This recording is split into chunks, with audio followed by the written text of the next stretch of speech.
नमस्ते दोस्तों, स्वागत है आपका अकाउंट वर्स चैनल पर। मैं हूं दोस्त और आज हम एक नई वीडियो के साथ हैं जिसमें हम बात करेंगे एनजीओ के विभिन्न प्रकारों के बारे में। एनजीओ यानी गैर सरकारी संगठन समाज में सुधार और कल्याण के क्षेत्र में काम करने वाले संगठन होते हैं। लेकिन क्या आप जानते हैं कि एनजीओ कितने तरीके की होती हैं? अगर आप एक एनजीओ बनाना चाहते हैं और इन सवालों के जवाब अगर हमें पता हो तो हमारी शुरुआत अच्छी होगी और हम अच्छा काम करेंगे। तो हम लोगों को ये जानना जरूरी है कि किस तरह के एनजीओ होते हैं, अलग अलग तरह, जैसे कि ट्रस्ट हो गया, सोसाइटी हो गई या सेक्शन कंपनी हो गई। तीनों को हम एनजीओ बोलते हैं। तीनों के लिए क्या क्या रूल्स अलग अलग स्टेट में हो सकते हैं, हमारे देश में है, और तीनों के क्या फ़ायदे और क्या नुकसान है, कौन सा में बनाना चाहिए। तो इन सवालों के जवाब अगर हमें पता है तो हम अच्छा काम कर सकेंगे। वीडियो में आगे चलने से पहले मैं आपको एक और चीज़ बताना चाहता हूं कि हमारी एक अकाउंटिंग फर्म है जो एनजीओ के फील्ड में काम करती है। इस वीडियो के माध्यम से मैं आपके साथ सिर्फ एक नॉलेज शेयरिंग कर रहा हूं जिससे कि आपका समय बचे और लोगों के बीच से जो आम धारणा है कि एनजीओ सिर्फ पैसे कमाने के लिए या फ्रॉड करते हैं। एनजीओ में ज़्यादातर लोग, मैं चाहता हूं कि लोगों को यह विश्वास हो कि एनजीओ देश के विकास में उतना ही अच्छा काम कर रहे हैं जितना बाकी सब ऑर्गेनाइजेशंस करती हैं। तो आइए हम लोग जानते हैं अलग अलग टाइप ऑफ एनजीओज़ के बारे में। तो इस वीडियो को जैसा मैं चाहता हूं कि आप लाइक, सब्सक्राइब और बेल आइकन पुश करें जिससे कि नए वीडियोज के नोटिफिकेशंस आपके पास आते रहें। सबसे पहले हम लोग जानते हैं ट्रस्ट के बारे में। ट्रस्ट क्या है? ट्रस्ट जो है बहुत ही आसानी से बनने वाली एक ऑर्गेनाइजेशन है जिसको हम एनजीओ की कैटेगरी में रखते हैं। दो तरह के ट्रस्ट होते हैं, एक प्राइवेट ट्रस्ट और एक public trust. Private trust generally लोग अपनी फैमिली वेलफेयर के लिए या फिर एक स्पेसिफिक ग्रुप ऑफ पीपल जैसे कि कोई कंपनी अगर अपने एम्प्लॉइज़ के वेलफेयर के लिए कोई ऑर्गेनाइजेशन बनाना चाहे तो वह प्राइवेट ट्रस्ट कैटेगरी में आता है। पब्लिक ट्रस्ट का मतलब है जो पब्लिक वेलफेयर के लिए काम करती है। ऑर्गेनाइजेशन को पब्लिक ट्रस्ट हो गया। एनजीओज़ को जैसे हम लोग अलग अलग जगह अलग अलग तरीके से भी बोलते हैं। एनजीओ को वॉलंटरी ऑर्गेनाइजेशन बोलते हैं। कई लोग नॉट फॉर प्रॉफिट ऑर्गेनाइजेशन बोलते हैं, नॉन कंप्लेंट ऑर्गेनाइजेशंस बोलते हैं। ये सब अलग अलग नाम हैं, बनती सारे हैं एनजीओ ही तो। और ट्रस्ट को जैसे मैं बता रहा था कि दो तरह के होते हैं और ट्रस्ट को बनाना आसान होता है। दो लोग मिलकर ट्रस्ट बना सकते हैं। इसके लिए एक ट्रस्ट डीड बनती है और वह ट्रस्ट डीड को हम सब रजिस्ट्रार या किसी कोर्ट में उसका रजिस्ट्रेशन होता है। उसके लिए कोई सर्टिफिकेट नहीं मिलता है हमें। दूसरा, आपके लिए कोई एडवोकेट या एक चार्टर्ड अकाउंटेंट आपकी मदद कर सकता है आसानी से ट्रस्ट रजिस्ट्रेशन कराने में। ट्रस्ट रजिस्ट्रेशन कराने में आपको मुश्किल से 5 से 10 दिन लगते हैं और 10 दिन में आपकी ट्रस्ट डीड आ जाती है। आप आराम से पहनकर पैन कार्ड खुलवाएं, उसका और बैंक अकाउंट ओपन करें और अपना काम शुरू कर दें। ट्रस्ट में चेंज करना भी आप आसान होता है। ट्रस्ट के लिए कोई टेरिटरी डिफाइन नहीं है कि आप सिर्फ एक डिस्ट्रिक्ट में ही काम करेंगे या फिर एक स्टेट में ही काम करेंगे। अगर आपने ट्रस्ट रजिस्टर कराया, हिंदुस्तान के किसी भी कोने में आप काम कर सकते हैं। आपको एक फुल राइट्स है। दूसरा, सेम नाम के दो ट्रस्ट भी हो सकते हैं, इसमें कोई प्रॉब्लम नहीं है। ट्रस्ट लेकिन एक बार आपने रजिस्टर करा दिया तो उसको ख़त्म नहीं कर सकते, मतलब ट्रस्ट हमेशा के लिए बनता है। दूसरा, ट्रस्ट की जो मैक्सिमम पावर है उसके शटलर के पास होती है जो उसको रजिस्टर करता है। इस तरह से सोसाइटी के अंदर अगर हम लोग देखेंगे तो एक कमेटी होती है। कमेटी के ऊपर गवर्निंग बॉडी होती है जो डिफाइन करती है या जो डिसाइड करती कि क्या करना है।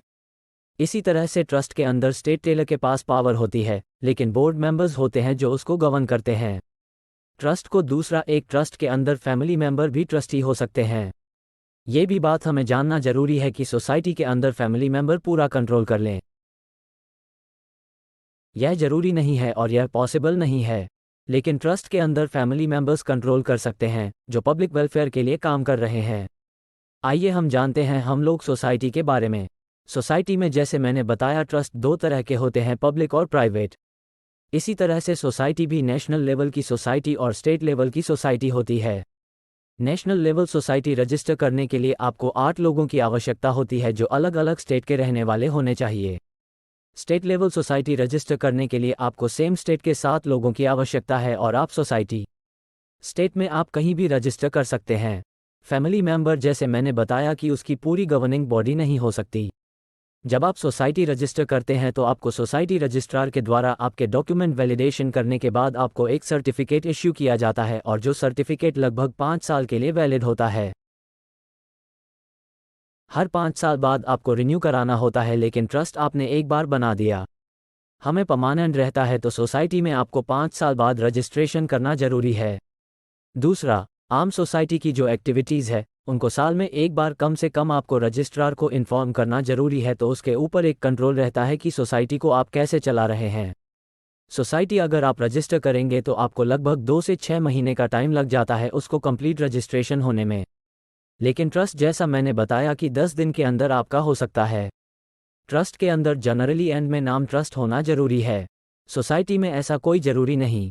सोसाइटी में आप कुछ भी लगा सकते हो, जैसे फाउंडेशन लगा सकते हो या संघ में लगा सकते हो, संगठन लगा सकते हो, जो भी आपकी मर्जी हो उसमें आप नाम के अंदर आप इस तरह का लास्ट में नाम ऐड कर सकते हैं। जरूरी नहीं है कि आपको ऐड करना हो।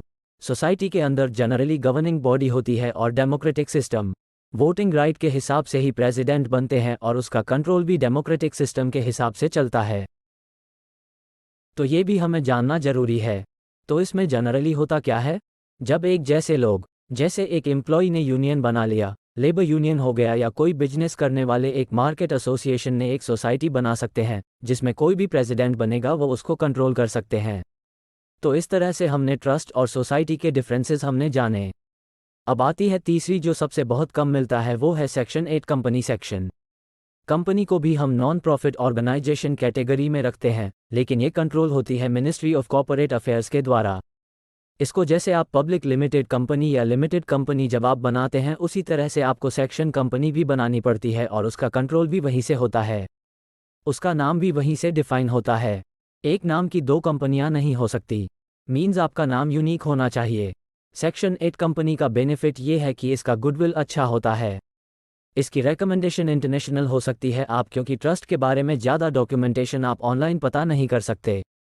सोसाइटी के बारे में आप स्टेट में पता कर सकते हैं, लेकिन सेक्शन कंपनी की डिटेल कोई भी कहीं से पता कर सकता है। उसका एक ट्रांसपेरेंसी होता है, उसके ऊपर लीगल कंप्लायंस ज़्यादा होते हैं, उनकी गवर्निंग बॉडी की जो जनरल मीटिंग है वो ज़रूरी है होना, उसका अगर कंट्रोल ठीक से नहीं हुआ तो उसके ऊपर पेनल्टी भी होती है। तो सेक्शन 1 कंपनी जो है बहुत कम संख्या में आपको मिलेंगी। जैसे कि कोई कंपनी रिलायंस की है, मानो रिलायंस अपना CSR कंट्रोल करने के लिए रिलायंस फाउंडेशन बना लिया, तो वो एक सेक्शन 8 कंपनी हो सकती है, या फिर फिक्की जैसे federation of Indian chambers of commerce and industries, FICCI जैसे ऑर्गेनाइजेशन, या फिर CIA confederation of Indian industries.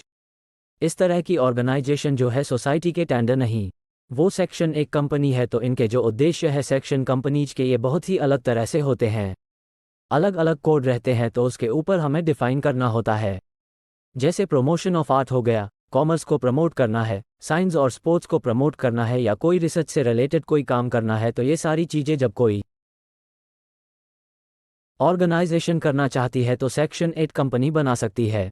और सबसे इम्पॉर्टेंट चीज़ ये है कि हम लोगों को ये तो पता चल गया कि ट्रस्ट, सोसाइटी और सेक्शन 8 कंपनीज क्या होती हैं। अब आप अपनी ज़रूरत के हिसाब से एक ऑप्शन सेलेक्ट कर सकते हैं। अगर आप NGO बनाने का प्लान कर रहे हैं तो आप अपने ज़रूरत के हिसाब से एक NGO बना सकते हैं, और अगर किसी तरह की सहायता लेना चाहते हैं तो डिस्क्रिप्शन बॉक्स से हमारे दिए हुए नंबर पर मैसेज या कॉल कर सकते हैं। आज की इस वीडियो में हमने जाना कि NGO कितने तरीके से होती हैं और उनके विभिन्न कार्यों के बारे में। आप इन विभिन्न प्रकार के NGO के माध्यम से समाज में बदलाव लाने के लिए अपने योगदान कर सकते हैं।